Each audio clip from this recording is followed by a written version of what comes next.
Organiczność to tytuł wystawy Marty Papierowskiej, wejherowskiej artystki malarki. Marta Papierowska to absolwentka Akademii Sztuk Pięknych w Gdańsku, właścicielka pracowni plastycznej, bardzo zaangażowana w życie kulturalne, artystyczne naszego miasta.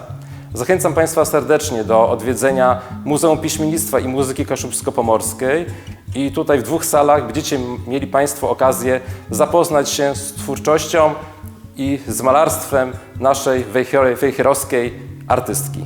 Nazywam się Marta Papierowska, jestem autorką prac, które są tutaj obecne na wystawie w Pałacu. Same obrazy stanowiły dyplom malarski do ukończenia studiów magisterskich na Akademii Sztuk Pięknych w Gdańsku. Dyplom miał tytuł Estetyka, miestność w sztuce i tam zajmowałam się kategorią brzydoty i piękna w sztuce. Dlatego coś, co w rzeczywistości jest odrzucające, na obrazie może być przyciągające.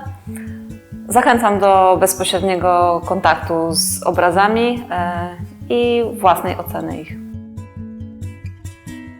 Wystawę można zwiedzać w Pałacu od 1 lutego do końca czerwca bieżącego roku. W poniedziałki w godzinach od 9 do 21, natomiast od wtorku do piątku od 9 do 15 po wcześniejszym uzgodnieniu telefonicznym. Obowiązuje cennik 10 zł bilet zwykły, 5 zł ulgowy. Podczas zwiedzania należy stosować się do wymogów określonych w regulaminie zwiedzania w czasie stanu epidemicznego. Serdecznie zapraszamy.